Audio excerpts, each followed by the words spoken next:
ইমাম মাহদীর আবির্ভাবের সময়গুলোতে হিন্দুস্তানে মুসলিম ও মুশরিকদের মাঝে এক যুগান্তকারী লড়াই হবে। রাসূলুল্লাহর ভাষায় এই লড়াইয়ের নাম গাজওয়াতুল হিন্দ। প্রিয় ভাই ও বোন, উপমহাদেশের চলমান পরিস্থিতির দিকে তাকালেই আপনারা দেখতে পাবেন গাজওয়াতুল হিন্দের প্রেক্ষাপট রচনার প্রক্রিয়া এখন থেকে শুরু হয়ে গেছে। হিন্দুত্ববাদের কালো কুয়াশায় দ্রুত ঢেকে যাচ্ছে উপমহাদেশ। এই নিয়ে বিভিন্ন মজলিসে আমরা পূর্বেও আলোচনা করেছি। পরিবর্তিত পরিস্থিতির সঙ্গে সঙ্গতি রেখে আমরা সামনে আলোচনার ধারা অব্যাহত রাখব ইনশাআল্লাহ। গাজওয়াতুল হিন্দ রাসূলুল্লাহর প্রতিশ্রুত এক মুবারক জিহাদ, যে জিহাদে অংশগ্রহণ করার জন্য স্বয়ং সাহাবায়ে কেরামও লালায়িত ছিলেন।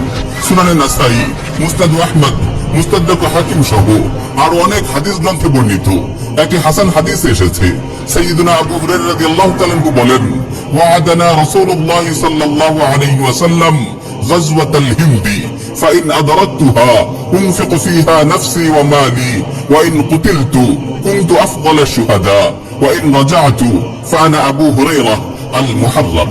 রাসূল সাল্লাল্লাহু আলাইহি ওয়াসাল্লাম আমাদেরকে গাজওয়াতুল হিন্দের প্রতিশ্রুতি দিয়েছেন, আমি যদি সেই জিহাদ পেয়ে যাই তাহলে আমি আমার জান মাল সবকিছু তাতে কুরবান করব।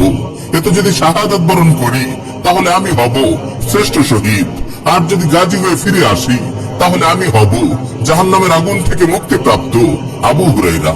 প্রিয় ভাই ও বোন, মুবারক এই জিহাদে অনেক রক্তক্ষয়ী ও সর্বগ্রাসী লড়াই হবে। আল্লাহর ইচ্ছায় অবশেষে মুসলিমদের বিজয় হবে। নুআইম বিন হাম্মাদ সংকলিত কিতাবুল ফিতানে বর্ণিত একটি হাদিস এসেছে, রাসূল সাল্লাল্লাহু আলাইহি ওয়াসাল্লাম ইরশাদ করেন, লা ইয়াগযুয়ান্নাল হিন্দ লাকুম জাইশুন ইফতাহুল্লাহু আলাইহিম হাত্তা ইয়াতু বিমুলুকিহিম মুগাল্লালিন বিসসালাসিল ইয়াগফিরুল্লাহু যুনুবাহুম ফায়ানসারিফুনা হিনা ইয়ানসারিফুন ফায়াজিদুনা ইবনা মারইয়াম বিশ-শাম। তোমাদের একটি দল হিন্দুস্তানে লড়াই করবে, আল্লাহ তাআলা সেই দলের যোদ্ধাদের বিজয় দান করবেন। তারা হিন্দুস্তানের শাসকদের শিকল দিয়ে বেঁধে টেনে আনবে, আল্লাহ তাআলা সেই দলের যোদ্ধাদের ক্ষমা করে দিবেন। অতঃপর মুসলিমরা সেই যুদ্ধ থেকে ফিরে এসে ঈসা বিন মারইয়াম আলাইহিস সালামকে সিরিয়ায় পেয়ে যাবে। গাজওয়াতুল হিন্দ বিজয়ের পর এই বাহিনী জর্ডান নদীর তীরে দাজ্জালের বাহিনীর বিরুদ্ধে লড়াইয়ে অংশগ্রহণ করবে। একটি বিশুদ্ধ হাদিস এসেছে, রাসূল সাল্লাল্লাহু আলাইহি ওয়াসাল্লাম ইরশাদ করেন, লা তুকাতিলুনাল মুশরিকিন হাত্তা তুকাতিলা বাকিয়াতুকুমুদ দাজ্জাল আলা নাহরিন বিল উরদুন আনতুম শারকিয়্যা ওয়া হুম গারবিয়্যা। নিঃসন্দেহে তোমরা মুশরিকদের বিরুদ্ধে যুদ্ধ করবে, এমনকি এই যুদ্ধে তোমাদের অবশিষ্ট মুজাহিদরা জর্ডান নদীর তীরে দাজ্জালের সঙ্গে যুদ্ধে লিপ্ত হবে। এই যুদ্ধে তোমরা পূর্ব দিকে অবস্থান করবে আর দাজ্জালের অবস্থান হবে পশ্চিম দিকে।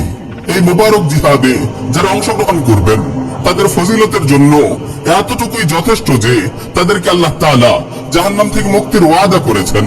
সুনানে নাসাই, মুসনাদ আহমদ সহ আর অনেক হাদিস গ্রন্থে এসেছে, রাসূল সাল্লাল্লাহু আলাইহি ওয়াসাল্লাম ইরশাদ করেন, ইসাবাতান মিন উম্মতি আখরাজাহুমুল্লাহু মিনান নার, ইসাবাতুন তাগজুল হিন্দা ওয়া ইসাবাতুন তাকুনু মা ঈসা ইবনে মারইয়াম।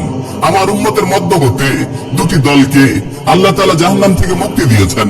একটি দল যারা হিন্দুস্তানের যুদ্ধে শরীক হবে, আর দ্বিতীয় আরেকটি দল যারা ঈসা ইবনে মারইয়াম আলাইহিস সালামের সঙ্গে মিলে যুদ্ধ করবে। প্রিয় ভাই ও বোন, আজ কথা অনেক দীর্ঘ হয়ে গেল। শেষ জামানার অবশিষ্ট ঘটনা প্রবাহ ইনশাআল্লাহ পরবর্তী মজলিসে আলোচনা করব।